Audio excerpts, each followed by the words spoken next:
Good evening, or afternoon, or whatever it happens to be in your neck of the woods. It is Curtis Selby, your tired midnight blogger. What blogs in this case at 5:54 Central Standard Time.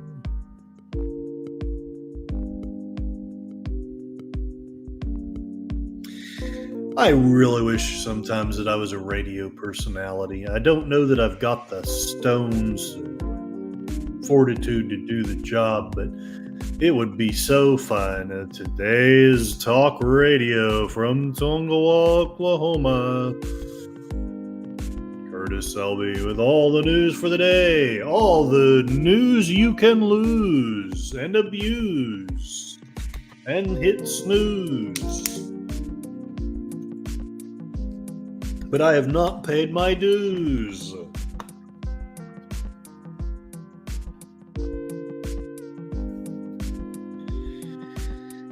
Today, at the request of my good friend Matt Cheatwood, I'm going to do a talk about America 2.0. On one hand, I almost hope that not many people show up for the chat because I know that this is going to be a controversial topic. But yet, I also more realistically do maybe 8 or 10 or 20 or 30 people to show up and contribute their thoughts and ideas. I'm working for the purpose of this talk, and honestly, for the future plans of my life. I am working under the assumption that things are going to be not great in the near future.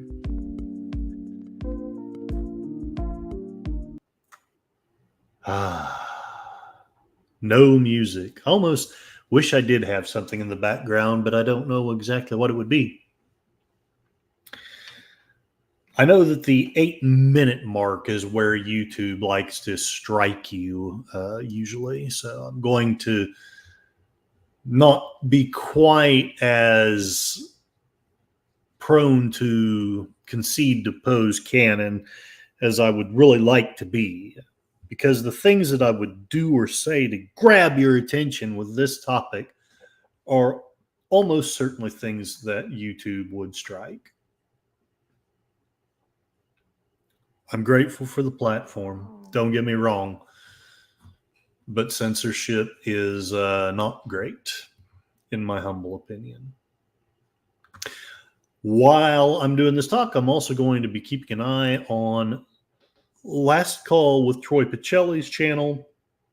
I know he is going to be doing a movie tonight, although I cannot remember exactly what that movie is.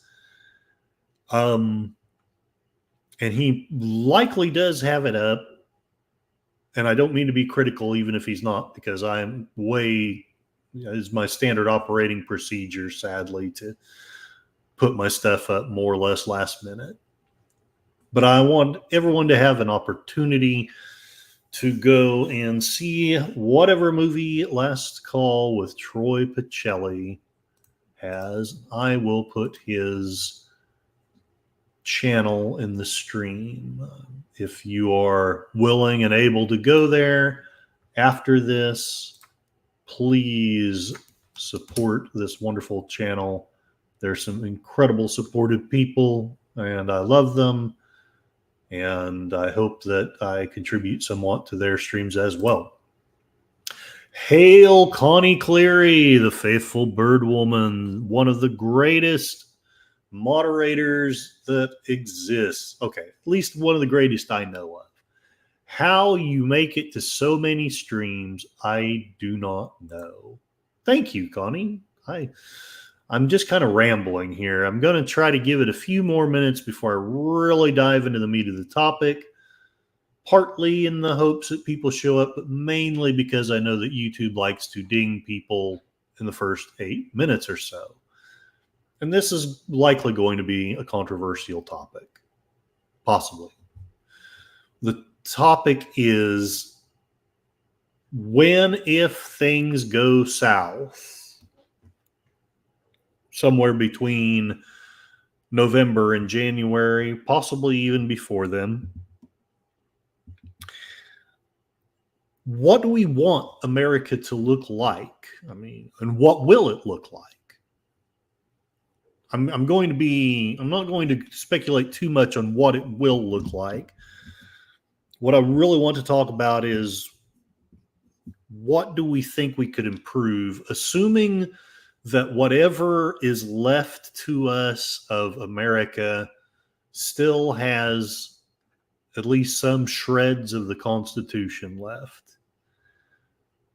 What would we, as a community, what do we think would be the best possible improvements to said Constitution in order to hopefully prevent or at least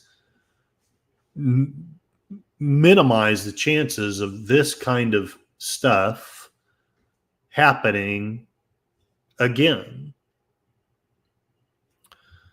So I've got a minute to the 8-minute mark. I've discussed Last Call with Troy Pacelli.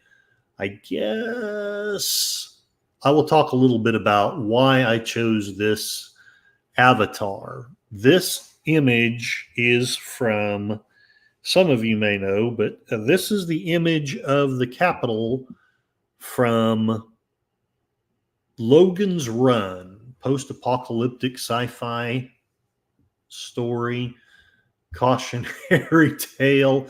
Oh, Connie, I so wish I could disagree with you. I want to play the devil's advocate, and I guess I will say this, not to contradict you, but just to try to be positive-ish. I wrote about 12 years ago in my old blog that I don't often share because my ex-wife has edited it, and if you go to it now, it will just sound like I'm schizophrenic because, well, it is what it is. But I wrote back then that I really would be surprised if we lasted 5 more years from that time. And somehow we made it 10. Yes, Connie, you were correct. This was, in fact, the Capitol from Logan's Run. And this is iconic stuff to me. This is some of the very formative images of my thinking. I was probably 5, somewhere thereabouts, 4, 5, 6, somewhere in there when Logan's Run came out. And it really haunted me as a kid, just the thought that this great, powerful nation that we live in, that we thought of as the bastion of liberty, whether it was or not, that's the way we thought of it. That's the way we were taught to think of it. Could it fall? Could we end up, could our descendants from 100 or 200 years from now wander across a wasted wreck of what used to be the United States and come across this monument just covered with moss and grass and leaves and lichen? And would they know? It's like Ronald Reagan said in his speech, will our descendants know? And now it's only 50 years in the future instead of 100 that he was talking about. Will our children, our grandchildren, will they have any idea what freedom is? Will they know? Will they believe that freedom of speech is a right, or will they think that it's a myth? And that we say, we had fairy tale stories about having it, but those fairy tales were just as mythic as the sham stories of a man going on the moon. And no, I actually do believe that, man, we're on the moon. I'm just saying that 50 years from now, who knows where we will be. Connie Cleary has seen that movie so many times she's lost count. I sadly can still count. I think I've seen it 3 or 4 times. I really wish I had seen it more, though. I love that movie. And yes, you were 5 when it came out, so I probably was 5-ish, somewhere thereabouts. But I've crossed the 8-minute mark, so I can quit talking about the mundane things and can dive a little bit anyway into some of the ideas of what America should be like. And I'm going to start by sharing other people's ideas and thoughts, partly under the premise that hopefully these people are wiser than I, and also partly because I want to soften the blow a little bit when it comes to my own ideas. I'm going to be gauging the thoughts of the chat and probably adjust the wackiness of my own ideas according to the responses of the chat. I found 2 articles that, while I didn't agree with them on every point, in fact, I probably didn't agree with them on half of the points, they were at least people making suggestions for how the Constitution could be improved. Now, they're not talking about the great upheavals that I'm suggesting. They're just talking about improvements to the Constitution per se. But possibly those are frameworks that we can look at to see how would we want to reconstruct it or repair it, or however you want to look at it, if we were given the opportunity to be delegates to our own constitutional convention. Schools, I sadly agree, Connie, and I think it's been going on all of our lifetime, if not longer. Some schools are already dumbing America down. I don't want to bash my teacher friends too much because I know that they work hard. They're good people. The friends I have who are teachers really are trying to make a difference. But I think that there's so much bureaucracy in the school and the education departments. There's so much incompetence from elected leadership on both the state and federal levels that instead of getting excellence, instead of kids being taught how to think, we have had for a long time mostly just the idea of train these people to be workers, to be cogs in the machine, train them to be intelligent enough to do a job, but don't necessarily teach them, unless there's a few different ones. Your national merit scholars, your gifted and talented, those, let's teach them really truly how to think, at least a little, within the framework of our own precepts. But the average person, let's just teach them what they need to do to hold down a decent job, and that way they can keep making profits for the corporations that we support and can pay taxes to support the state and continue the machine rolling. Leftists don't want strong people, and I've tried so hard to be centrist, but I think I'm pretty much just embracing that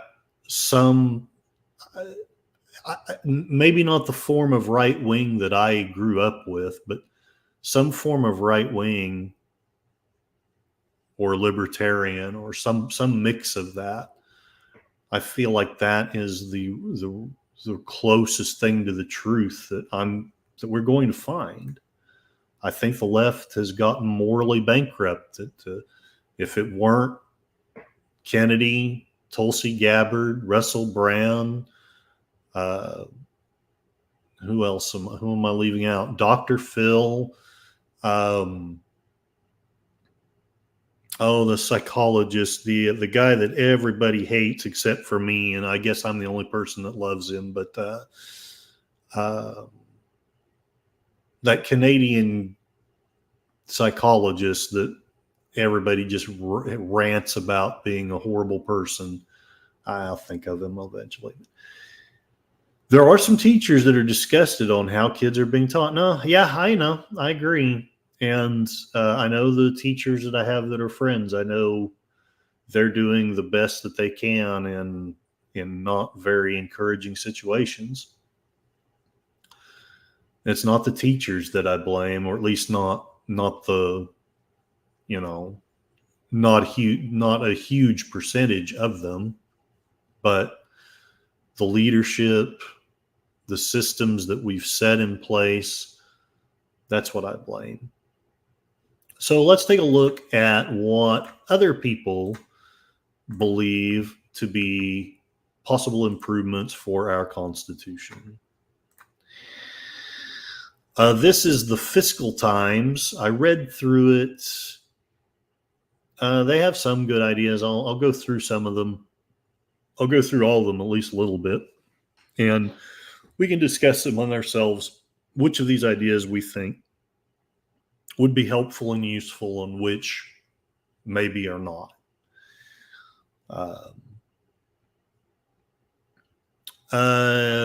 He talks about, Josh Boak talks about how the Constitution at the time this was written hadn't been amended in a while. He talks about how the economy is starting to recover from recession. We were in the midst of a war in Iraq.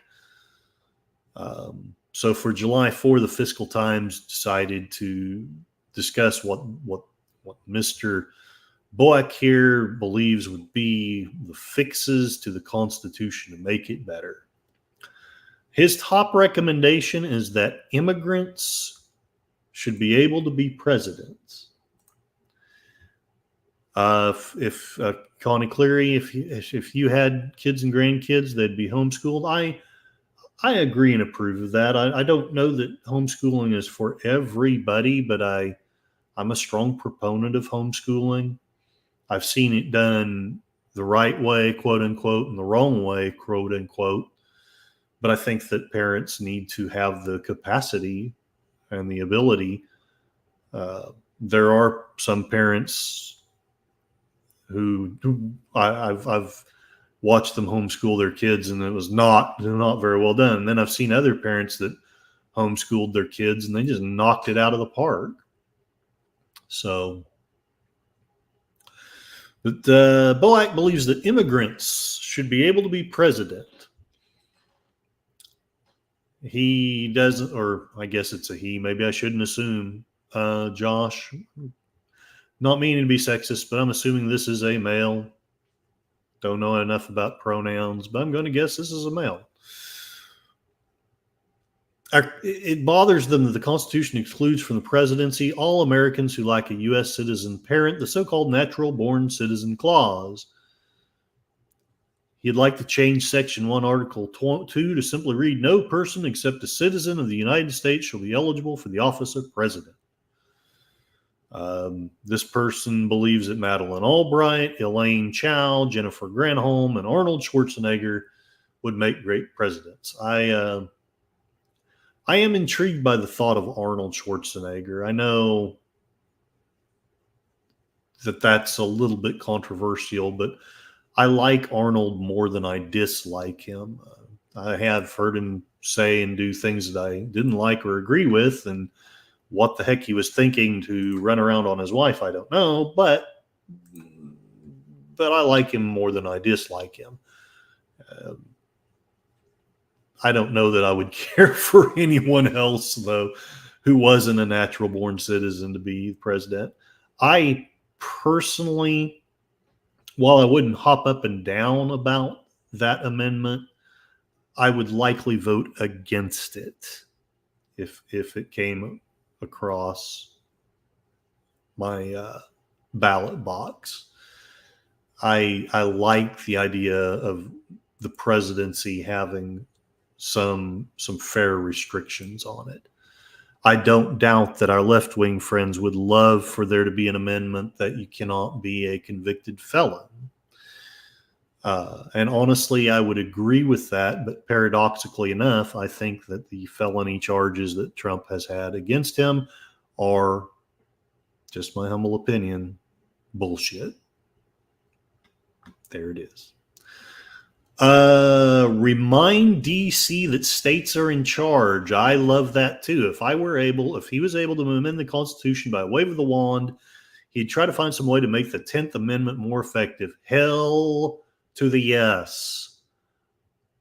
I get in trouble with my friends on both sides of the aisle with that one, but look, I know the North won the Civil War. I get it. But I think that we have weakened the 10th Amendment to the point that it's a hollow, empty shell. It is a farce that there is any checks and balances between the federal government and the state governments. The federal government virtually has to do nothing except threaten to remove funding, and a state will, in many cases, be forced to comply, because most states are so deeply entrenched and so deeply suckling off of the teat of the federal government that they can't operate without all that funding. I honestly, even somehow, I'm not smart enough to know the specifics, but somehow that's where the fix has to be. There has to be some method to make sure that the states can stand on their own, at least somewhat. Because otherwise, we might as well just give up this whole federalist idea and just decide that we are, in fact, an empire, and the states are not states, but are actually just provinces, and that they shall obey and do as they're told. I don't want that, but to me, that would be more honest than the farce that we have right now. The rights of states have gradually been so eroded, it's creating a congestion of taxes and regulations and paperwork by design, I would suggest. I would like to have a 10th Amendment on steroids, which would somehow cause our country and our jurisprudence to remember our federal structure and realize that the central government is limited and that powers not enumerated in the Constitution specifically are reserved to the states. For example, the Marketplace Fairness Act that we just passed in the Senate was all about whether Washington will allow states to set their own tax policy. That shouldn't even be an issue. And I guess this is Senator Lamar Alexander, Republican Tennessee. I guess he's getting all kinds of people. I should have read this a little closer before I shared it. He's getting ideas from several people. Like the first one was from Stephen H. Hess, presidential scholar, senior fellow emeritus of Brookings Institution. The next idea comes from Joshua Field, Deputy Director, Legal Progress at the Center for American Progress. Guarantee a federal right to vote. And this is where I'm going to be a little bit not confrontational. Sadly, that's rarely me, but I may be a little controversial in a bit. Enigma Severus is here, relaxing and listening to the wild ramblings of a tired, mad blogger who will redesign our Constitution to make all things well. How did I get so many subs so quickly? Well, I almost wasn't even going to talk about that, and maybe I still shouldn't. But I've been going on Orville Nation's channel a few times lately. And he has recommended a service called BoosterFi. And I feel like this is a little bit sleazy, but listening to his recommendation, I just decided, you know what? What the heck? Let's try it. So, love and respect to you, Enigma Severus, but please don't be too impressed. I basically, for all intents and purposes, I bought a bunch of subscriptions. I hope you don't think too badly of me. I will say this, it does seem to work. I'm curious how long it will continue to be working. And I do also promise that I'm trying to actually earn subscriptions. But yeah, BoosterFi, if you want to look into that, if you don't, I totally respect and understand either thought. If you do go there, though, there's a code for Orville Nation. I want to say it is Orville Nation, and you get a discount on their service. So just experimenting. And, I thought about doing a big announcement and celebrating. And then I was like, I basically just bought them. So I may celebrate if I can get up to 500 and hold 500 for to the end of the year. I may celebrate then, but till then, I'm just going to stay humble and not try to claim that this was all me and my talent. And, oh, I'm so wonderful. I'm a wonderful podcaster, Enigma Severus. You could learn so much from me. And when the truth is the other way around. Yes, I love him too. I love him too. I'm glad he's for a while he wasn't posting much, or I wasn't getting notifications. But the last couple of Sundays I've gotten notifications and listened to him, and he persuaded me that it would be a good idea, and it does seem to be working.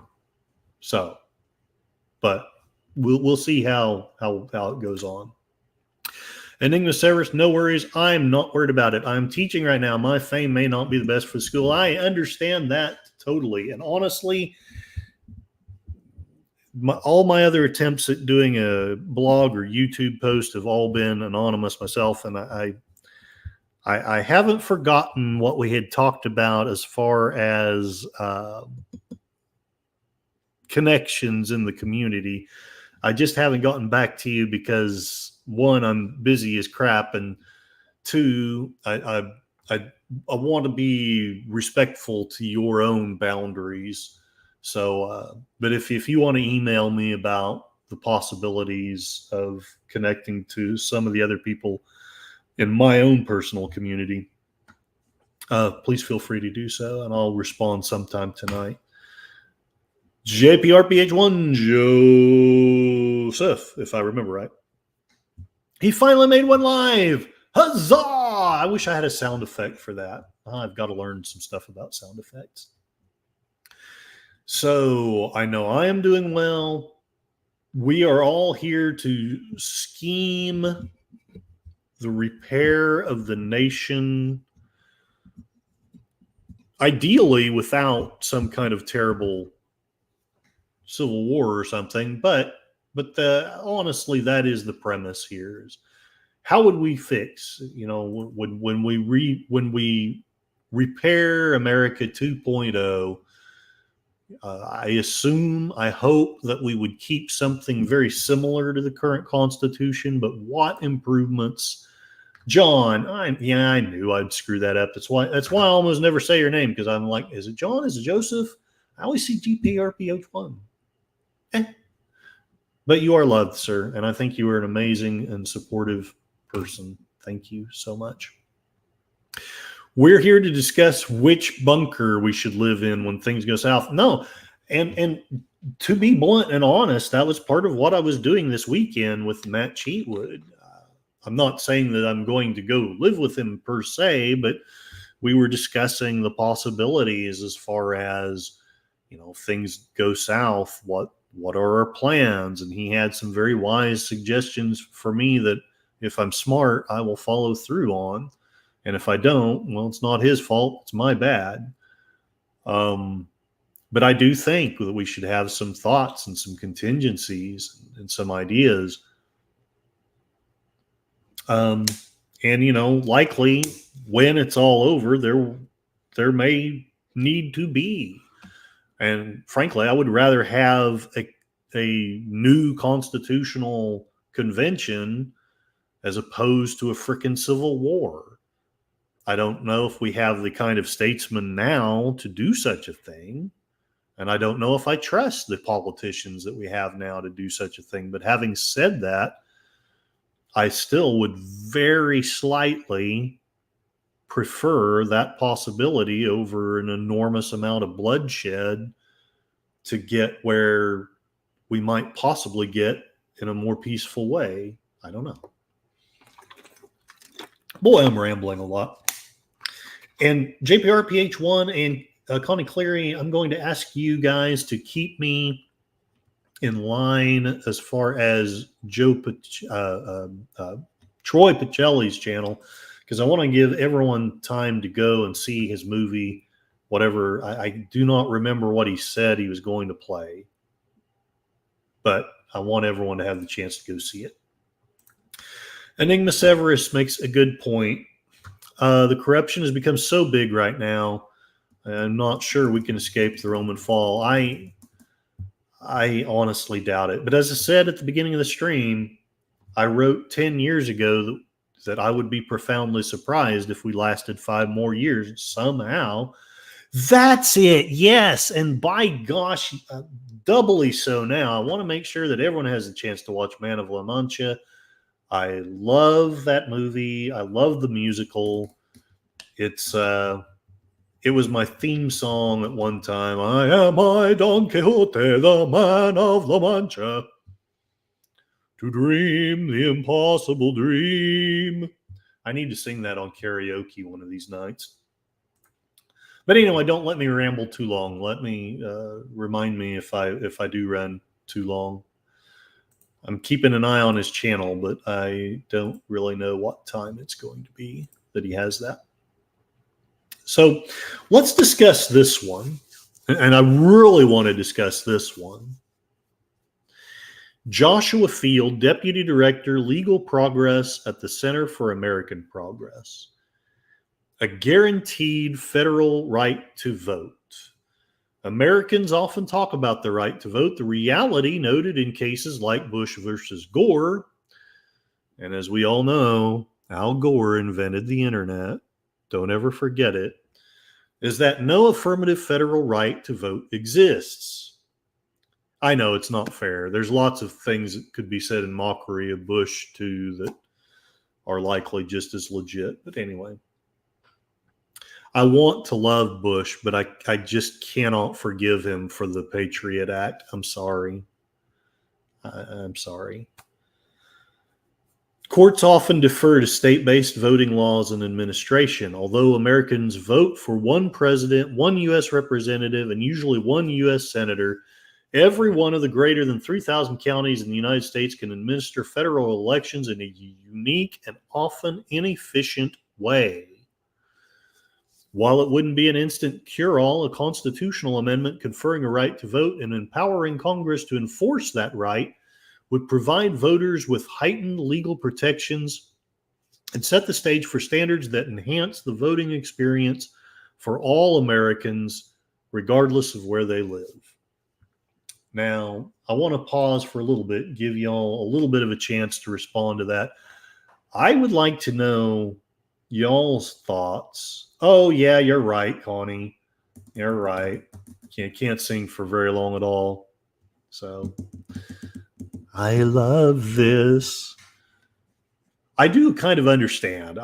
It's probably not cool for me to sing the entire song, but you would think a few bars would be okay. But you're absolutely right, Connie. It's a dangerous thing to do. And if this stuff continues to work, who knows? Maybe I'll be monetized in a year or 2 or 3 or 5, and we'll be really sorry if I do silly stuff like that. Connie Cleary is the king of a certain country that he invented the internet. Oh, I miss Rush Limbaugh making fun of Al Gore. Maybe it's wrong of me, but I miss those days. Okay. I have very mixed feelings about this suggestion. On one hand, I have a very intelligent right-wing friend who believes that one of the problems that we've had with elections for about 20 some years is all of this non-standardization. You've got so many different rules for so many different locations, and somehow you have to make an amalgamation of all of that when, at least for the federal elections, he believes that there should be universal standard rules for the voting for all those positions.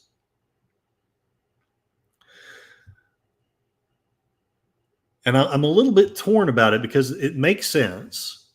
It makes sense, and I'm probably 51 to 60% inclined to agree with him on it.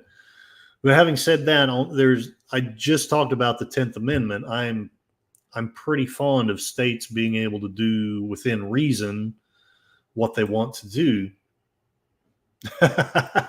Joke away with that, idiot. With my luck, all those subscribers that I've purchased will all invade right now. Al Gore is our hero. What are you talking about? Oh, well, that's the life I live. I like the idea. I do like the idea, however, of states being able to, within reason, do more or less what they want.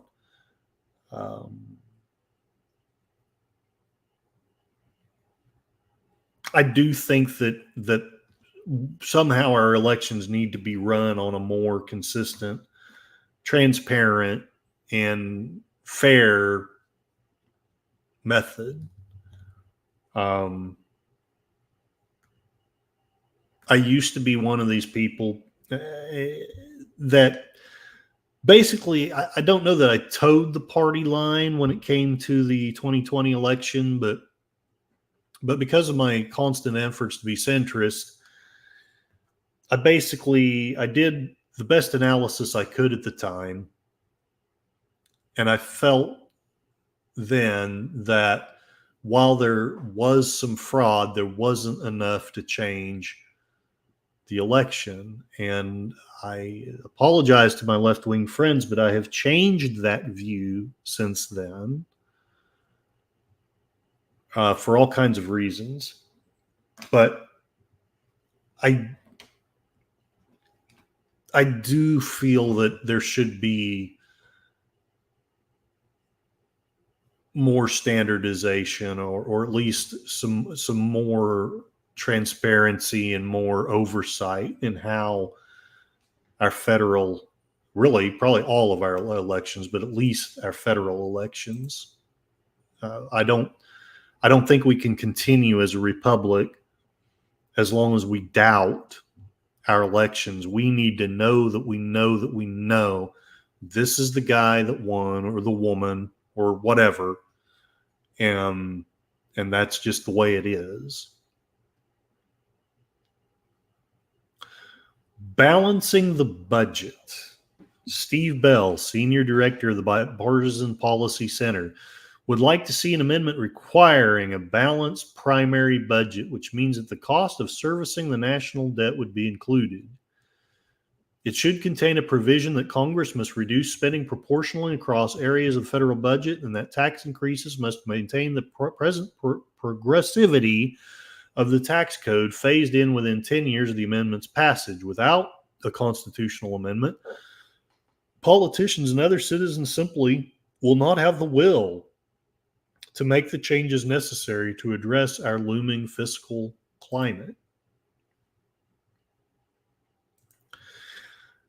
And I personally would agree with that. Now, I had a discussion with one of my left-leaning friends some time back. This was actually one of the conversations that's led me to this path of being very disturbed and scared and upset by some of the things that I've been hearing. He asked me if I wanted America to be secure. And of course, like a dummy, I answered yes, because I can't imagine any sane person who actually loves America saying no to that question. And his answer was that, well, as long as we want to secure America, we have to deficit spend. And I've been processing that ever since. I'm not meaning to call out my friends, but that statement is it's just stuck with me ever since. It's like it goes very hardly against most of the things that I believe. And I'm not going to get down the rabbit hole of classical versus Keynesian economics, but even if you're a true Keynesian, actually read his stuff before you quote it. He did believe in some deficit spending, but I think even he would say this is crazy. It's not meant to be a constant carte blanche salve for everything that the government wants. Keynes, even in the formula of Keynesian economics, it's a temporary thing that you do to get through a particular crisis, and then you go back to a budget, to non-deficit spending, so that you can build back up, and then you can do it again later. The people who are claiming Keynesianism as their cloak right now, what this is, in my humble opinion, is just sheer irresponsibility. It's not economics at all. Enigma Severus, you can still YouTube this comment, but Obama made the comment that the Constitution prohibited him from doing what he wanted to do. So I'm very concerned when people want to do away with it. I agree. Codis Facts Church, big hugs to you, sir. We are doing the hypothetical that you actually did a better job of one time in a personal chat to me, and with your permission, I might steal some of your ideas, but we're talking about how, not if, but likely when we have to rebuild this country. What do we want to do with the Constitution? I'm hoping that we wouldn't throw it away altogether, but what are the things that we could do to improve it, to make it less, to make it stronger, to make it less likely to have some of this bullshit happen again? Yeah, they want us gone, or at least absolutely reliant on them. Communism 101. Yeah, I really wish I disagreed, but I don't. It does look that way. No bunkers. Been surviving my entire life, says Codis Fact Search. What most modern survivalists say is fantasy. And yeah, we've had that talk too. You've taught me a lot about the difference between, basically the difference between someone who's just spouting a bunch of BS, basically the preppers that know what they're talking about and the ones that don't. You've guided me very kindly to people that know what they're talking about and help me to evade those that are just, full of crap. I'm Codis Fact Search is well acquainted with a few big name survivalists. Almost all base their fantasies on literal fantasy novels, not history and reality. On phone with Delta. Oh, yeah. The arseholes robbed me after forcing me to stay in the terminal for 30 plus hours. You and Jordan Peterson. That was the name I was trying to remember earlier. Jordan Peterson. He also was stuck. Probably more of a big deal for you because you are not like a big rich fat cat. You're just a human being like the rest of us. But he was also delayed on that same thing. But I do think that balancing the budget, that really should be a lot higher priority. His name is pronounced Jordan. I'm curious what you think of him, Enigma Severus, because I often feel like a lone ranger out here in Oklahoma. I am literally, and yes, I know how that word is used, and I mean it the way it's supposed to be used. I am literally the only one in my personal circle of friends, not counting this YouTube community, who loves Jordan Peterson. Everyone else is either like, I don't know, or they downright hate him. I'd be curious to know what you guys think. Don't feel like you have to love him too. I'm just curious to know. All right.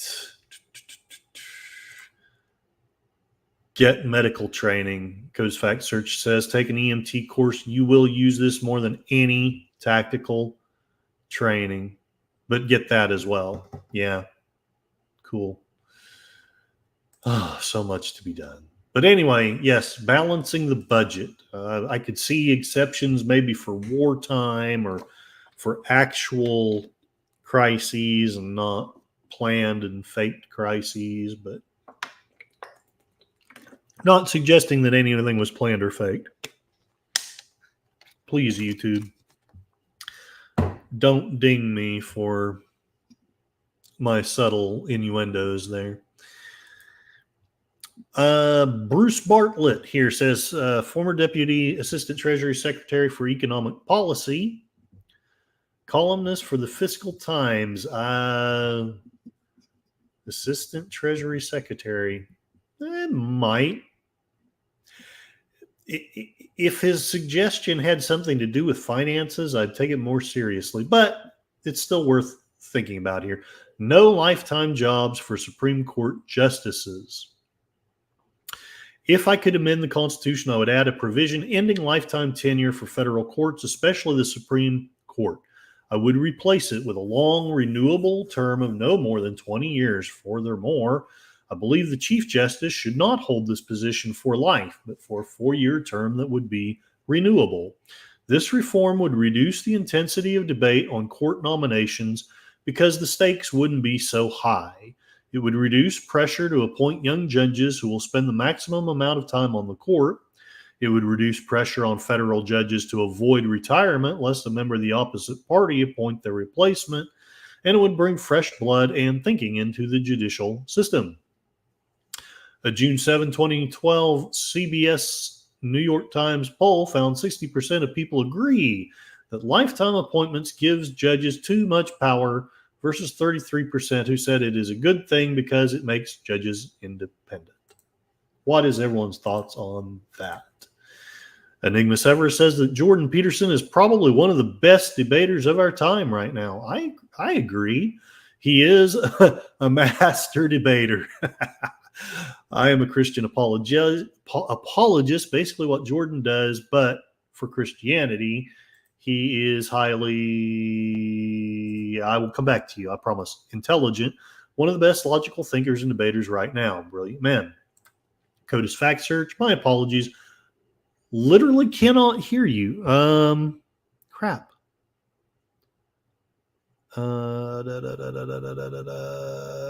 Is it on my end, or is it the Delta hold music?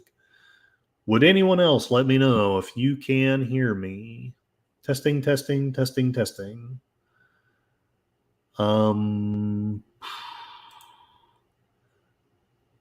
Fact Search says, I do love watching him dismantle others in debate. It is fun. He's the debater that I wish I was.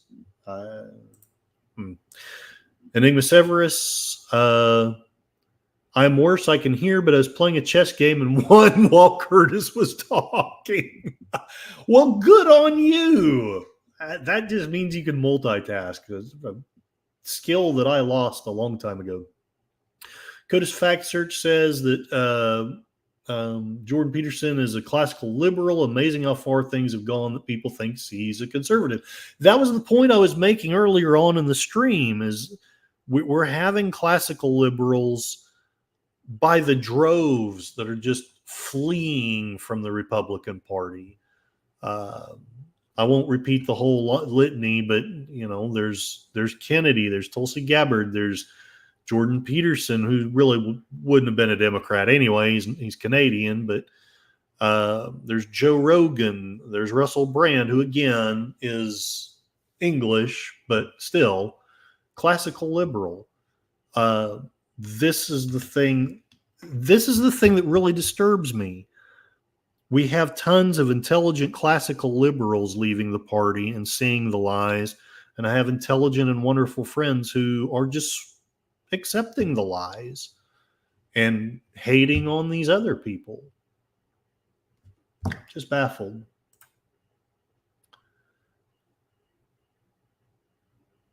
Not sure I understood that one. That's okay. Okay, JPRPH can hear me. Joe can hear me. Enigma Severus, CODIS Fact Search. Well, liberal is simply a title at this point, like conservative, but his discussions are pretty damn good. Yeah. CODIS Fact Search. Big hugs, Curtis, brother. Gonna stop polluting the chat. No, you're fine. You're good. You're always welcome here. And True Fact at Enigma. So I want to point out something as far as term limits for Supreme Court justices. I spent the first 40 years of my life very much angry at our Supreme Court, very much not liking a lot of their rulings. I was very hardcore right wing then. The irony is I'm probably as close to centrist as I've ever been, but yet I'm dinged as being more for being right wing than I ever was in the past when it was actually true. And I notice now that all of that's reversed. It's gone from the Democrats saying, oh, yeah, Supreme Court, yay, we can't get a law passed, so we're just going to cram it down your throat through the Supreme Court, to now the Republicans are doing it. Well, crap, we don't like that. You know, it was fun when we had the ball, but now that you do, we want to whine, and oh my gosh, the Supreme Court is so corrupt, and Clarence Thomas is in bed with all these billionaires, and he may be. I'm using that example not so much to say that I love Clarence Thomas, but it just sounds funny that the same things that the Republicans were saying for 40 years of my life are now the same things that the Democrats are saying. Enigma Sever says, I mean, these people you named were, yeah, it's probably a good point to put the past tense on it. They were classic liberals. They are seeing how extreme things have gone. Enigma Severus is usually conservative, but it is mainly about preserving life and accountability. Yeah, no, I respect that 100%. Me personally, I don't have a dog in the fight. As when it comes to, not when it comes to liberal and conservative, but when it comes to Supreme Court justices, I frankly, I would probably vote to keep them having their lifetime appointments, mainly because of my reading of the Federalist Paper. Maybe I've let that book influence my thinking too much, but a lot of my political thought changed quite a lot after I read the Federalist Papers. That was maybe 10 years ago. And then there's several people who say, don't change a thing. I'll just skip on through that. No presidential term limits. The essence of the American Constitution was the creation of a document of non-governance.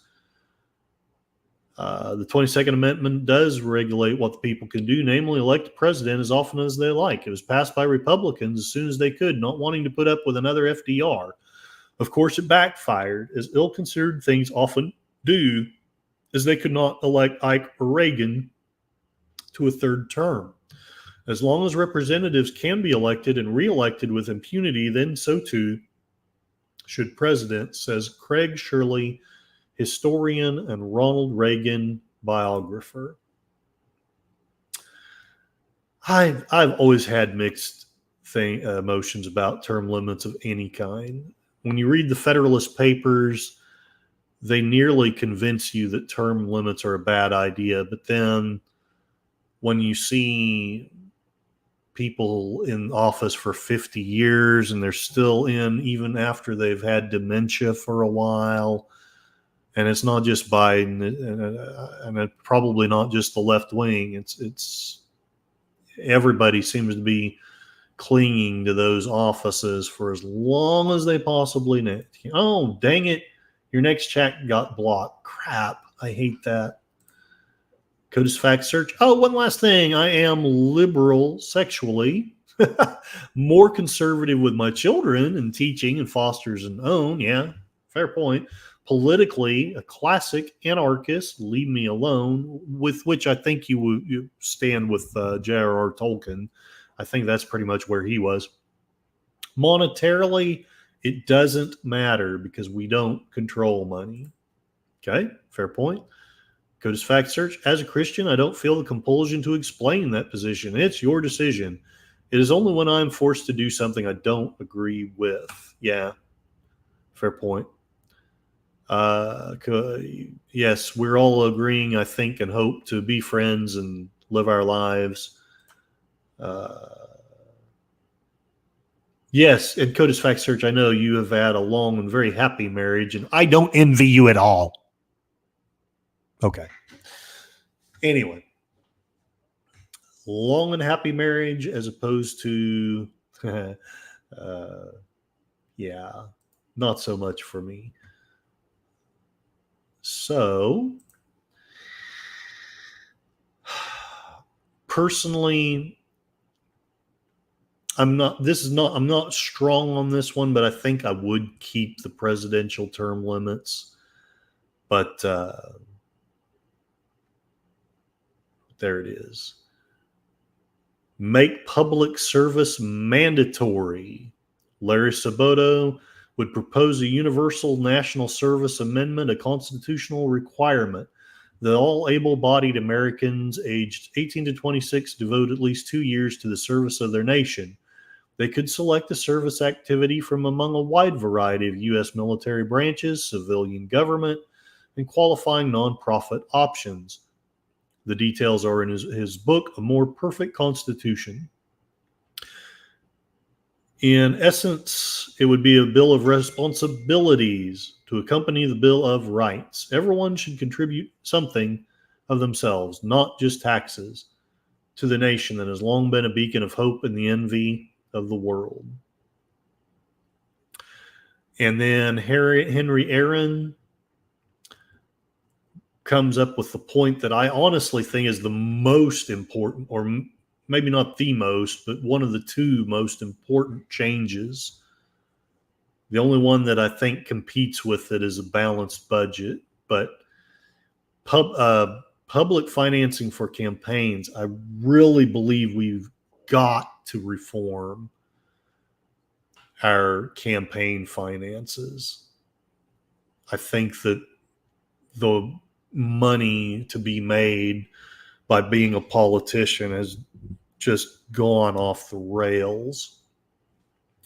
To get elected and stay elected, according to Henry Aaron, senior fellow at the Brookings Institute, politicians now have to spend much of their time raising money and thereby becoming beholden to donors. The current system is, by its very nature, corrupt, and those who campaign are almost inescapably corrupted. The amendment should authorize Congress to regulate and finance primary and general elections for the presidency, the House, and the Senate.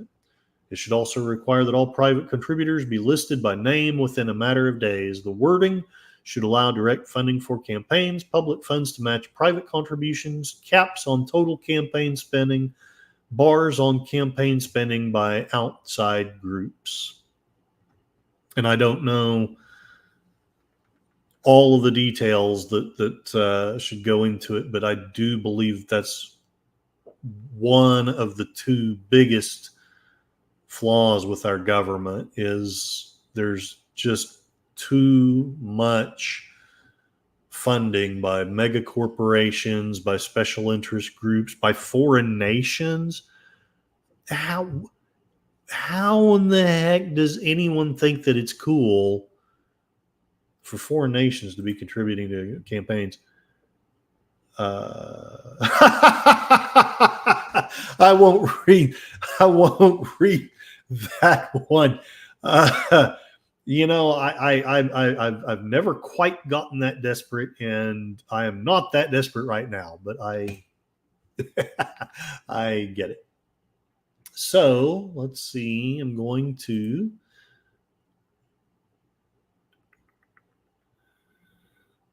All right, so 8 o'clock. So we have about an hour roughly before we need to get the heck out of here and go to Troy Pacelli's Man of La Mancha. I will leave that link. I'm sure you all have it anyway. But just in case, I will leave it in the chat. Connie Cleary. Don't! Very good. Very good. Well, yes, I am not that desperate. I am dating a woman right now, and I don't want to say too much about it, mainly because I don't want to embarrass her or anything. But yeah, I don't feel any need at the moment to pay any of those subscribers to do anything other than subscribe, maybe watch. While you're at it, I know you'd be going above and beyond what you're paid to do, but maybe even watch some of this stuff. Maybe share it. Yeah, I know you guys. We all support each other. That's one of the things I love about this community. All right. I'm going to share one more person's things. I'm not quite as keen on this person as the other one was. The Seattle Times opinion piece, 5 constitutional amendments that would improve our democracy. But I thought I would share the basics of what they're suggesting, and we can see what we think about some of these ideas. This person, this panel of people, like the previous one, thinks that eliminating the natural born citizen requirement to serve as president is a good idea. Second, make it a bit easier to amend the Constitution, and I have mixed emotions about that. I'm inclined to saying that I think it should be easier, only because I think that's part of the trouble. We've gotten to be such a big freaking country that amending the Constitution is a monolithic effort. Now, at the same time, that may be what's saving us, because I guarantee you that there's a pretty decent percentage of people, I don't know that it's enough, but there's a pretty decent percentage of people that would be more than happy to get rid of the Second Amendment. And to me, that's the only legitimate way to get rid of it, is to amend the Constitution. Most of these laws, I think, are mostly bullshit. I'm not going to say all bullshit, but I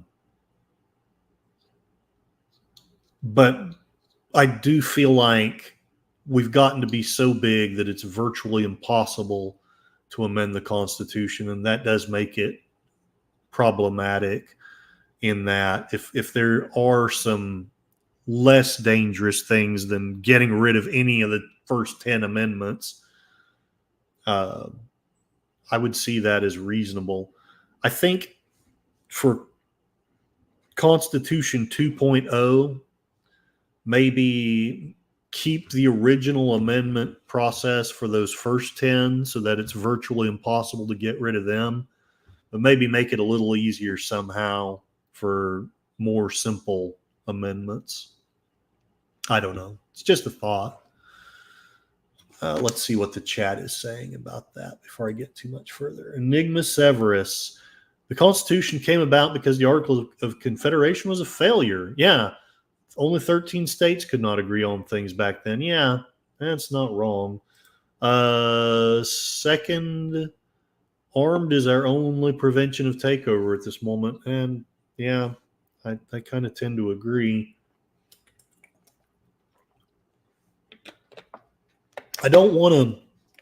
I really don't want to poo-poo my left-leaning friends' concerns over mass shootings and things like that.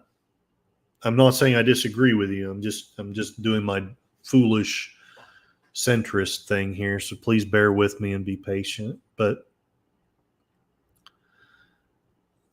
I do understand that there's some kind of problem. There needs to be some kind of answer. But I suggest that getting rid of innocent people's guns is not the answer to that problem. I think that an improved mental health care system would go a long way to ameliorating this problem. I think that, and this is going to be fruity and frou-frou, and it's not something that can be enforced by a constitution or a band of government, but a more loving and accepting society, not in the current mode of you will accept me, but I don't have to accept you, but people who are actually and truly accepting of each other. I think that would go a long way toward ameliorating some of these problems. I don't have a simple answer, but I don't believe that just simply taking guns away from people is the answer. I really don't. Enigma Severus doesn't want to waste money on launching projectiles, but people seem to be very confident when they know you can't defend yourself. That is correct. And I don't know if he was quoting someone, but I'm going to quote Robert A. Heinlein. I think he was quoting someone, but I don't know who. An armed society is a polite society. If I suspect you may have a gun on you, I am probably not going to insult you unless I have a just incredibly good reason to do so. Also look at it like this. Usually criminals do not get their toys by normal means. They do not. Another law does not prevent that. That is true. The Constitution is in place when the Founding Fathers knew what would happen and prevent the government from from oppressing us. But at any rate, I in my usual mealy-mouthed fashion, I would say that I agree that it should be easier to amend the Constitution, but I would not make it easy. And personally, I think that it should be at least no easier, if not impossible, to do away with the first 10 amendments, or maybe even the 13th through 15th. Third, providing Congress with the chance to veto agency rules prior to their enactment. Well, they do. It's called passing a law. Anyway, such a legislative veto is a popular means for Congress to check the administrative state prior to the Supreme Court declaring the practice. I did not know that the Supreme Court would declare why. I'm going to have to do some thinking about that statement. Providing Congress with a chance to veto agency rules prior to their enactment. See, this is one of the other problems that I think we have. I think that Congress has basically vacated their lawmaking powers to these large bureaucracies. And so we have these large bureaucracies just doing arbitrarily whatever the hell they want. And maybe I'm exaggerating some, but I feel like that's a big core of the problem too. Congress and the Senate, it seems like their laws just don't matter at all. What matters is what some bureaucrat, someone in the IRS, someone in the FDA, someone in the CDC, Anthony Fauci. Yeah, I said it. what they think matters, what Congress and the Senate, the duly elected people think, that doesn't seem to matter at all anymore. Enigma Severus, they knew how the military behaved in Africa. They knew what would happen crossing the pond. If you would like a funny comment, look up Shane Gillis, George Washington. I will do that right now. What the heck? Because I think I'm almost done with this one. I'll just throw out the rest of it, and then I'll use this as the search for Shane Gillis and all that. Fourth, clarify when and how officials may be impeached. Yeah, that would probably be helpful to have a fairly clear set of guidelines for when and how someone may be impeached. I would suggest that if we had that, Trump might not have had some of the problems he's had, but I doubt that that's where they were going with on this article.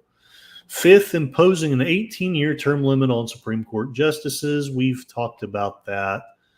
I personally don't feel great about term limits for the Supreme Court, but having said that, I'm also not going to scream from a pulpit that it just shouldn't be so.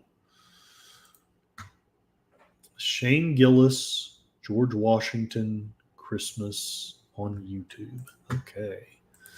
So much for a tired blogger's mind to remember, but that's not your fault or problem, Enigma Severus. Mr. Lundell's Groovy Movies is watching Dick Tracy. Cool beans. Well, I'm doing the stream. I'll try to get done with it here in a bit, though.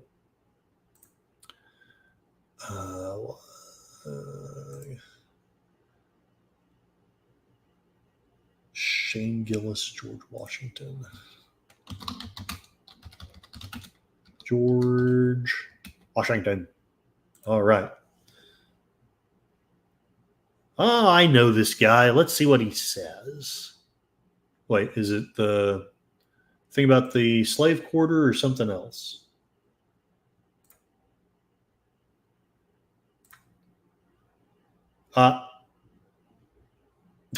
I'm back in my classroom, so I'm not fully hurt at all. Enigma Severus. Shane Gillis, George Washington. Surprising Christmas Day battle. Okay. Let's see what this is. You ever see that painting of George crossing the Delaware? Standing. He's the only one standing on the rowboat. Everyone else is like, George, you got to get down. George, they're over there. Get them. You know what happened that day when George crossed the Delaware? It was Christmas Day, and it was a bit of a massacre because George caught the British off guard because the British absolutely correctly assumed. They were like, only a retarded guy's going to try to cross this icy river today in a rowboat. Fortunately for them, our first president was on the other side of that river. It's like, get in the boat, we got to kill these motherfuckers for fun.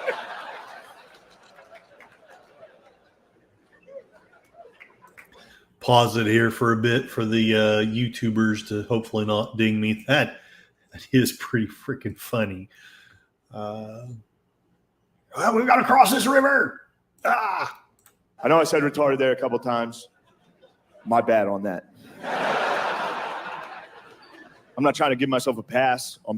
The commentary of this channel is not necessarily the views of sane people. Being able to use that word. But I will say, I don't know if you can tell by looking at me, I do have family members with Down syndrome.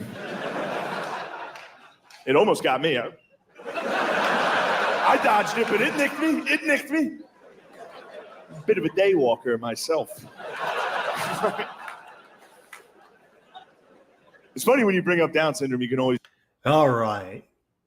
George Washington crossing that Delaware. Fantastic stuff. So, one more thing I'm going to share.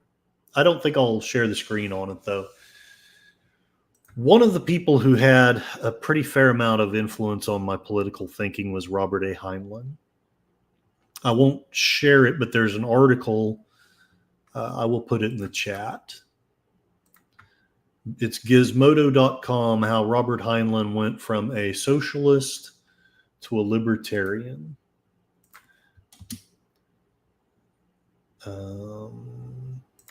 Shane Gillis has some good comments about the situations taking place. It does help to have some lightheartedness to it. Yeah, it does, 100%. And sometimes I think, well, I won't. That thought doesn't really contribute very much. But sometimes I think that when we're using our senses of humor, it gets too easy for opposition to think, oh, hatefulness. And sometimes that may be true, but sometimes maybe not. The way I measure hatefulness anymore isn't so much is somebody saying a joke or is someone pointing out a flaw, but the body language, the tone of voice, things like that. But when Robert Heinlein was beginning his career, he was evidently quite the left-winger. His most famous novel, Stranger in a Strange Land, was a counterculture Bible. Its message of free love inspiring not just secular polygamous communes, but also the Church of All Worlds, a still flourishing New Age sect incorporated in 1968. Heinlein was equally beloved in military circles, especially for his book Starship Troopers, a gung-ho shout out for organized belligerence as the key to human survival. Now, I think that's a little bit unfair there. His premise was that you should have to, in that book anyway, he was making the suggestion, he was basically showing us what a society would look like if you had to have military service in order to vote, to have the franchise. And then they made the movies, and the movies all were like, oh, he was spoofing that, and I could mistake him. But I think that Heinlein actually thought that that would be a good idea. Heinlein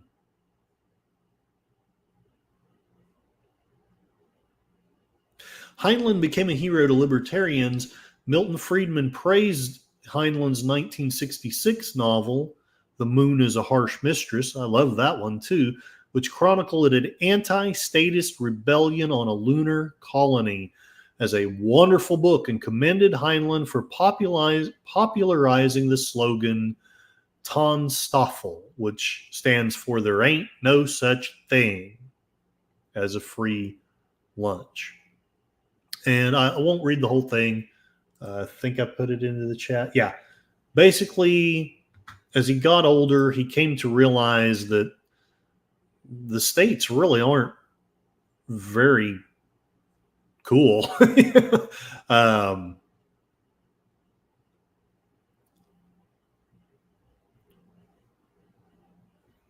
Some of Heinlein's friends speculated that his shift in politics was connected to his divorce and remarriage. That's too simplistic, but Heinlein acknowledged that his second wife helped re-educate him on economics. His shift took place from 1948 to 1957. In the early 50s, Heinlein traveled around the world. The writer was already a Malthusian and a eugenicist, but the trip greatly exacerbated his demographic despair and xenophobia. He caught a bad case of the Cold War jitters in the late 40s. He accused liberal Democratic friends, notably the director Fritz Lang, of being Stalinist stooges. I do not think we have better than an even chance of living as a nation through the next 5 years, he wrote an editor in 1957. By 1961, Heinlein concluded that even though it was a fascist organization, the John Birch Society was preferable to liberals and moderate conservatives. Where I'm going with this is, and this is where I may lose a bunch of you, and that's okay. No, I wish I got to talk with Robert Heinlein. I'm just reading this article. I should have probably shared it. Interestingly enough, God gave life freely, and yet we can no longer actually live it without it costing us. Yeah, 100%. Heinlein was not keen on taxes. There were some weird holes in his logic, but one of the things that I actually agree with, I don't go so far as he does in Starship Troopers, but I do think that, and I know friends on both sides of the aisle are going to scream, but I personally feel like the franchise should be more limited. I'll let you guys process that. I don't think you should just be born and, oh, you have a right to vote. I think you should only be allowed to vote if you have skin in the game. I borrow this idea from Heinlein. I've adjusted it because I do feel like within the confines of making sure that the people who vote are people who actually care and actually have some stake in the future of the country, I do think that it should be as widely dispersed as possible. And I know that sounds like a contradiction. Heinlein had 4 things that he thought would make great standards for deciding who can vote. And my difference with him is that I think all 4 should apply, not just one of the 4. And I think that would be the best. And feel free to add your own thoughts or your own things. Am I crazy? Use logic? Am I insane? Yes, I am insane.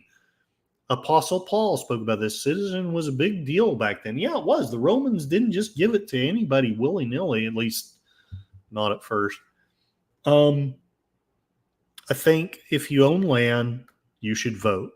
Because if you own land, you've got a stake in it.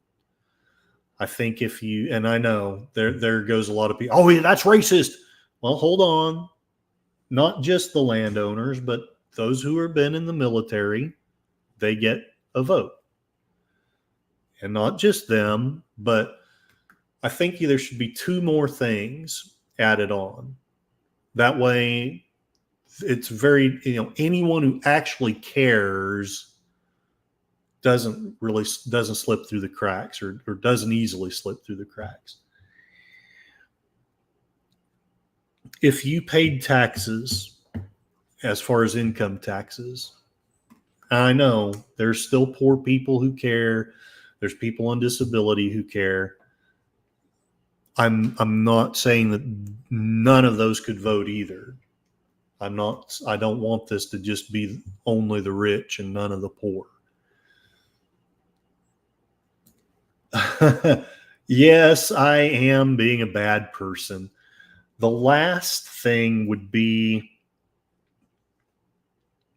a standardized IQ test. Now, I do understand why we got rid of them, because they were being abused. Basically, a white person would come up, and if he could spell cat, he could vote. And then a black person would come up with a master's degree. And this literally happened. I read it in the autobiography of the president of Notre Dame.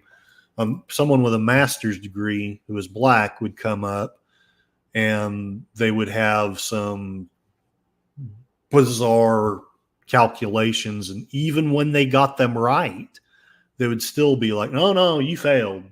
So that is bullshit. But I do think that a standardized IQ test that the average or maybe slightly above average person can pass. If you aren't able to fit the other 3 dynamics, and let's face it, I can't do 2. I don't own land and I haven't been in the military. But if you're poor, but you're still willing and able, no poll tax, none of that bullshit, but go take the test and pass the test you care enough to do that, then you can vote. Maybe this makes me a horrible person, and that's okay. I'm going to tell all the YouTube representatives that I pay. Yeah. Oh my gosh, you're reminding me of some woman I had a discussion with once, but I've known some very crazy people. And no, I didn't pay her for anything. I was just a conversation went way south real fast because someone didn't have like sanity. So there are a lot of my ideas and thoughts. The last thing I want to do, I think I have time for this. Barely, though. I need to get on a roll if I'm going to do it. One of the classical liberals who has left the left that I love is Russell Brand. And I wanted to share, this is a little bit off topic, but I wanted to share one of his latest posts. So as usual, I'm just going to share a minute or so at a time and then throw in some commentary and see what you all think about what he is sharing. At all on that Saturday. Not until after the shooting. And by then, It was too late. The ongoing story and analysis of the assassination attempt on Donald Trump continues to evolve and present peculiar anomalies. I've seen in legacy media spaces and in liberal quarters online the conspiracy theory that people think it was a false flag event staged by Trump and the Trump campaign, that it was a shattered piece of the teleprompter. And this is something that is also bothered me about my left-wing friends. It's, you know, when the right comes out, and I do, when we come up with this thing, oh, such and such was staged, such and such was faked. We're crazy, we're stupid, we're fools. But they want to come out, oh, that was staged, and I'm not allowed to call them out. And frankly, I think that's bullshit, and I think that's unfair. And I know we all whine about unfairness, but okay, 38 minutes. Okay, let's get this done. But anyway, Russell Brand talks a little bit about some of these things here. That cut his ear, that it was Trump's team themselves that told Secret Services to stand down. So this is an issue where groups and communities that would have dismissed any non-sanctioned information during the pandemic or around war as conspiracy theory. What do you mean NATO have been impeding Soviet territory? That's a conspiracy theory. What do you mean these vaccines haven't been tested for anti-transmission qualities? That's a conspiracy theory. What do you mean they cause myocarditis? That's a conspiracy theory. Suddenly now, conspiracy theories are more interesting to them. Yeah, well, you know, and I've said this about both sides, and sadly it is true about both sides. My conspiracy theories are facts and logical and well thought out, and your conspiracy theories are full of crap. But Dan Bongino is a person that's been, has significant experience in this area. Listen to Bongino's post saying that there's new information. Secret Service counter-sniper assets were routinely denied to the USS Donald Trump detail if the locations weren't within driving distance. We can't send counter-sniper assets. That's miles away. Shocking piece of information, according to our man Bongino, and further evidence that something unusual happened that day. Let's have a look at this SWAT officer saying that they had no comms at the most pertinent and relevant times, i.e. before Donald Trump was shot. We were supposed. And meow, Moira Kitty, how are you? I know you were on a trip and you were kind enough to share some footage of a museum that you were visiting. Go check out her channel. She's got a lot of good material, but especially the museum that she visited yesterday. That was fantastic. Hugs to you, Moira Kitty. And let me I will pin her channel, or maybe not pin it, but I'll put it out here so that anyone who is not subscribed, although probably not many in my community aren't. Moira is uploading a new video. Yes, huzzah! The good guys win this time.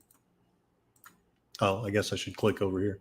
Supposed to get a face-to-face briefing with the Secret Service snipers whenever they arrived, and that never happened. So I think that was probably a pivotal point where I started thinking things were wrong, because that never happened, and we had no communication with the Secret Service. You had no communication with the Secret Service at all on that Saturday. Not until after the shooting. And by then, It was too late. Also, a former Secret Service director admits that all text messages sent by the Secret Service on January 6th were deleted. On January the 6th, were deleted due to data migration. Again, we're talking a lot today about the management of information. Come on. Now, and I should have done this before even playing the video, but yes, Deadpool and Wolverine, wonderful movie. Maury Kitty has seen it 3 times.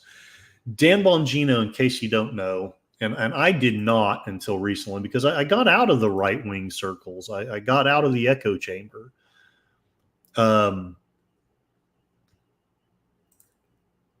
Bongino is someone that my right-wing friend Whiskey Flats has introduced me to, and I haven't really listened to a great deal of him, but he's a conservative political commentator. He's basically, if you took Rush Limbaugh and made him a badass. I mean, that's the impression I get. He had been a police officer from 1995 to 1999, and then he served as a U.S. Secret Service agent from 1999 to 2011. And so that is why him tweeting that is relevant. He may not necessarily know exactly what the heck went on with the Trump detail, but he's been in that line of work, and he knows how it's supposed to run. And he knows a shit show when he sees one. But anyway. Kamala Harris, the information is being managed in this way. Positively. Donald Trump, the information is being managed in this way. You can't Google search his name, which seems kind of odd. I mean, we'll have to check. Now, have you noticed that as well? Let's do a little experiment here. I don't think it will work quite as well as it did the other day, because I think they've fixed some of it. But I noticed that when I Google, okay, so we go to google.com. Let me share this screen.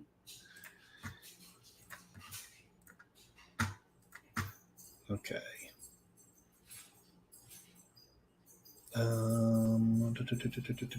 Google.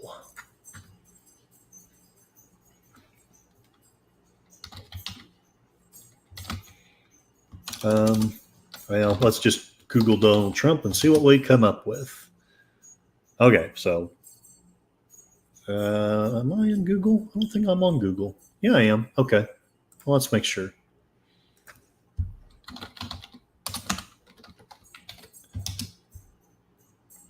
All right, so his website pops up first. Supreme Court won't stop Trump. New York Post. It was distinctly different the other day. Yeah, I think they fixed it since then. I should have done it then.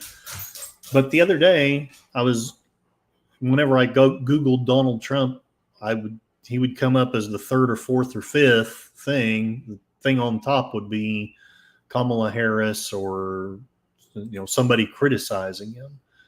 And I should have documented that then. But that's what he's talking about here. And one of the reasons why I'm hopping up and down is, that's bullshit. I'm not saying we have to be pro-Trump necessarily. It doesn't necessarily have to be his site that pops up to the top. Although I think that's really the way it should be. But when it's blatantly arbitrary and blatantly anti-whatever. No, honestly, I'm not much of a Googler. I've mostly been using DuckDuckGo, but recently I have been Googling certain things just for the experiment. And let's see if this has changed. I don't know if this is still the same or not, but presidential.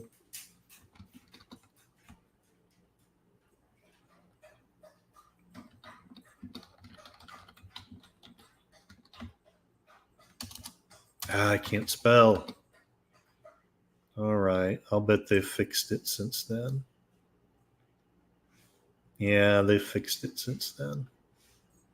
But for a few days, you would go on there and you would try to Google, attempted assassination president, and either you wouldn't get Donald Trump at all, or in my case, he would show up 5th or 6th or 7th right after, like Harry Truman popped up before him, and I don't even remember him having an attempt.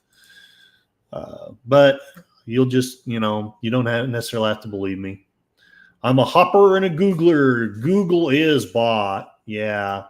Google results usually are wild. And yeah, they must be hearing me because they made sure to make me look foolish here. But believe me or not, it was doing that.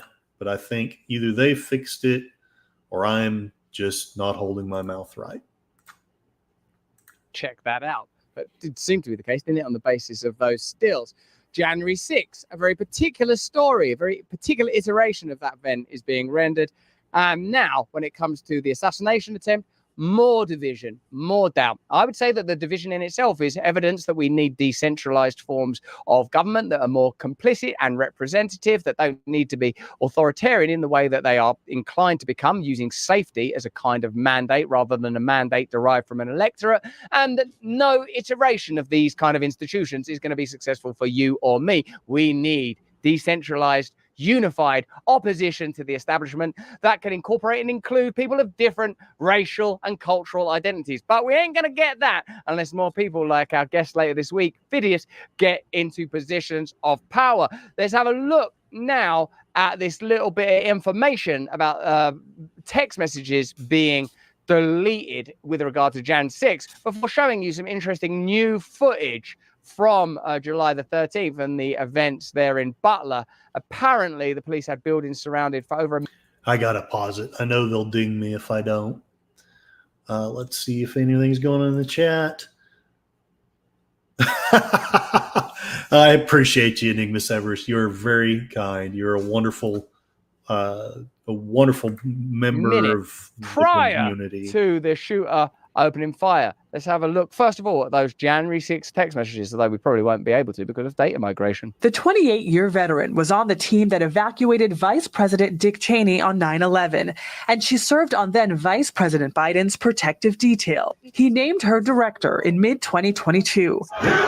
Amid a swirl of controversy over the agency deleting nearly all of its text messages from January 6th, the agency says that was due to a data migration. System migrations happen, but I think for a lot of Americans, it just doesn't pass the smell test given the timing. Does it pass the smell test with you? Curious minds want to know. And the volume of messages deleted. Well, it's unfortunate that that would be the assumption that people would make. Our integrity is everything, and there was nothing nefarious attached to that. Oh dear, those were in the good old days when dear Kim had a job. I felt so sorry for her watching that unfold, man. A little snarky, but sadly, I don't feel much sympathy for her. I'm sorry. Just like, oh, this is a person that's in real trouble. Let's have a look at this new footage that suggests that buildings were surrounded prior to the shooting, and that perhaps could have prevented the shooting.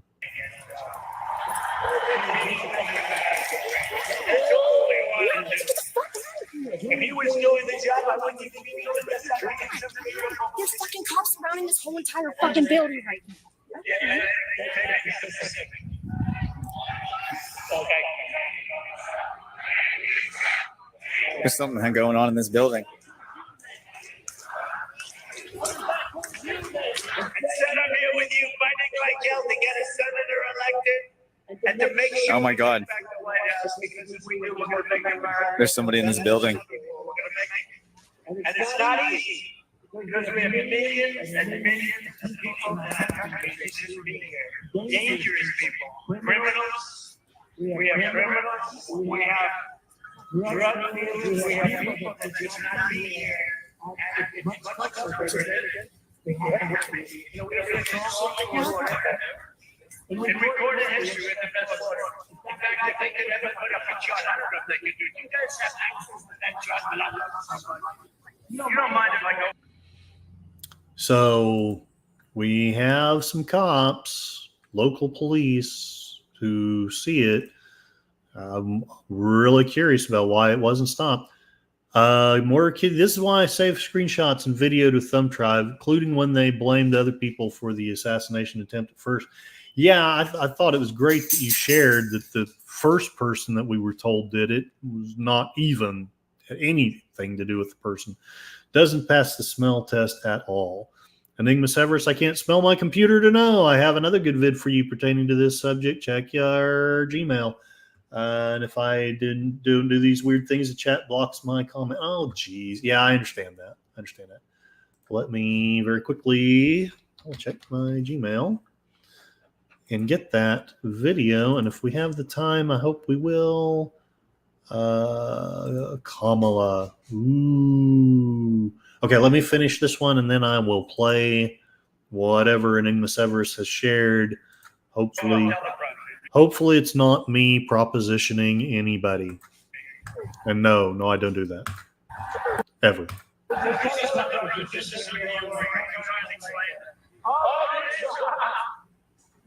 are doing it. They get you back on time.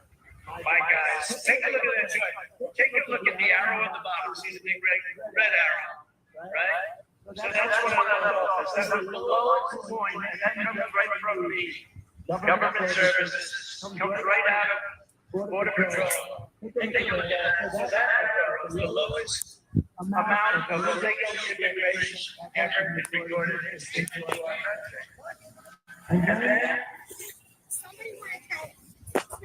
And then Make yourself small, bro. I don't know what's going on.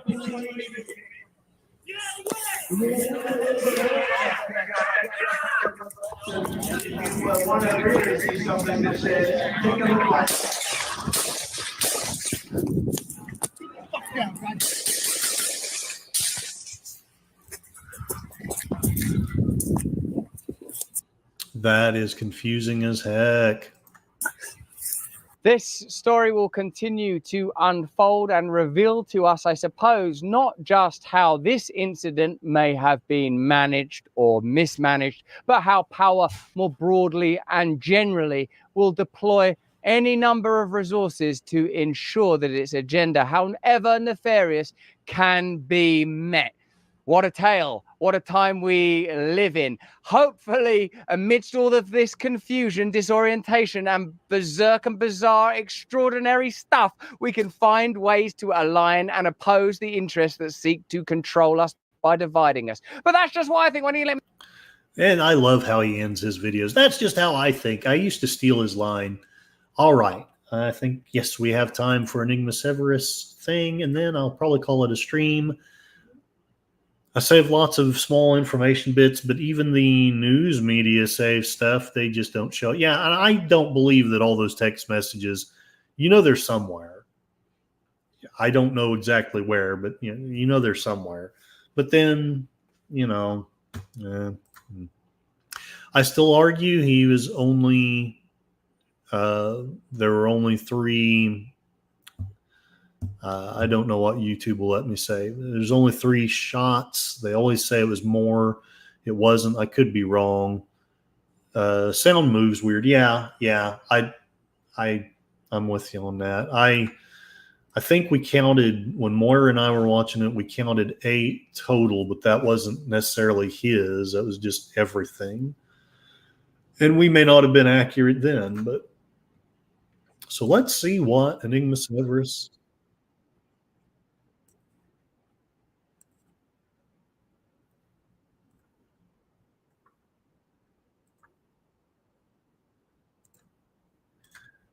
I've known her a long time indirectly, not Only on the ticket because she is a black. Yeah, I thought about talking about this. Mainly, I didn't because I always just feel weird trying to get into the thing about racism. But I am here to say I do not. I know all my left wing friends are going to hate me, but I don't think Trump is a racist. He's got his flaws. He definitely does. But I call a BS on the racism unless you've got some really strong proof that I haven't seen. I've watched too much of The Apprentice. I read too many of his books. Even when I basically got so upset that I quit supporting him, I never, ever, ever thought he was racist. I always thought that was BS. But yeah. Okay, let me watch this. I have watched this. This is definitely worth sharing.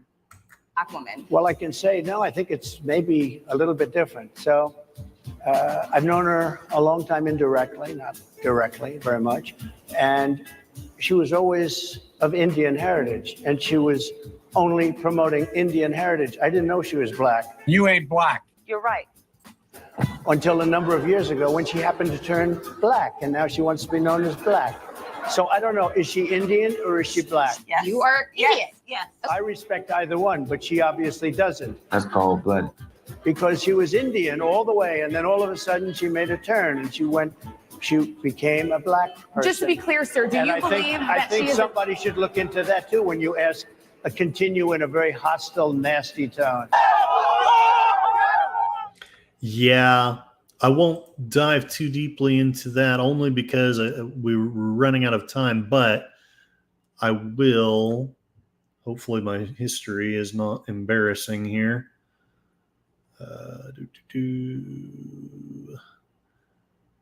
There was a video that I saw the other day.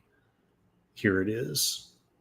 So one thing I want to share, one of the dynamics that has been causing my recent changes in thought is there are a ton of black channels that support Trump that are conservative, and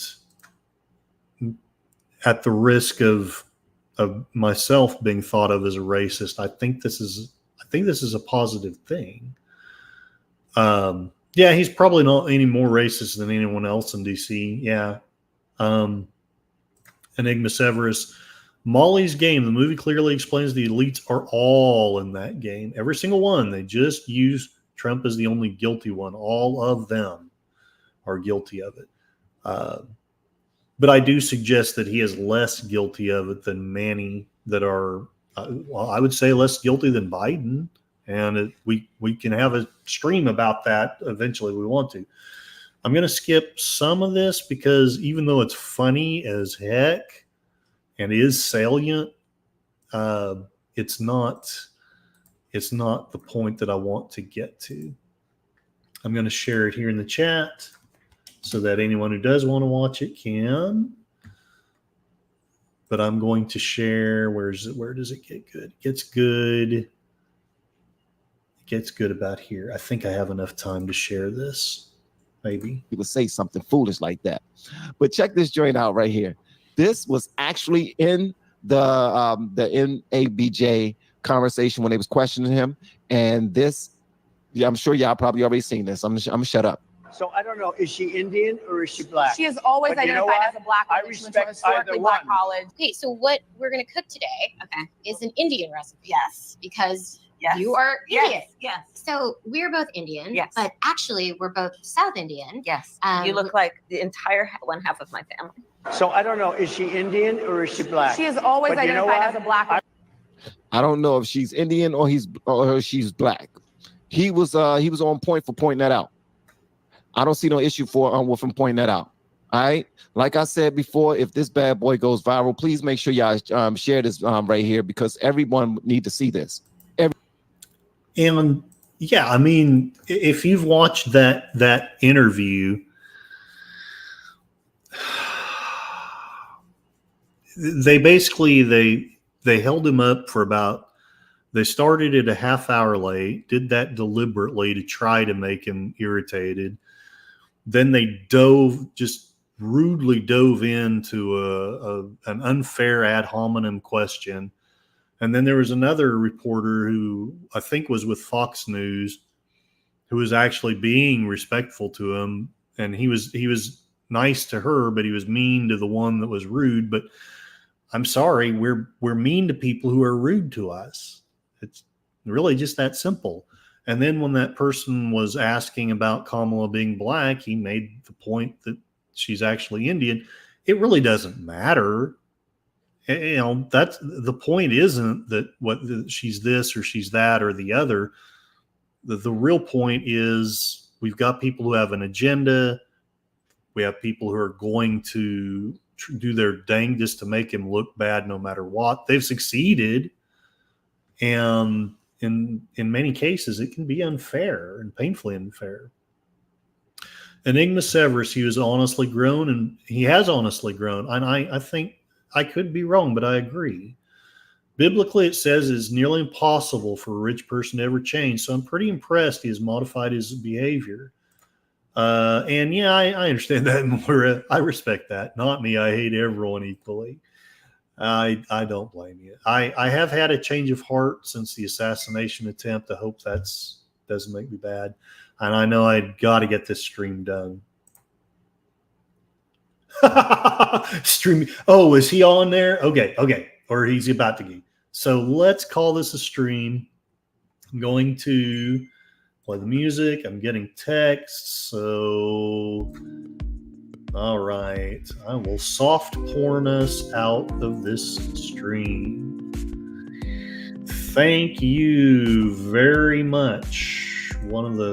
May not be a huge community, but it's a wonderful one. Connie Cleary, the faithful bird woman, the incredible wrench of YouTube, Enigma Severus, A-list teacher and aficionado of C.S. Lewis, and that is wonderful.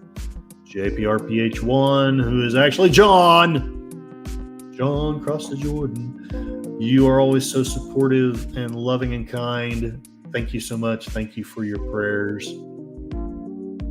Codus Fact Search, you also very supportive.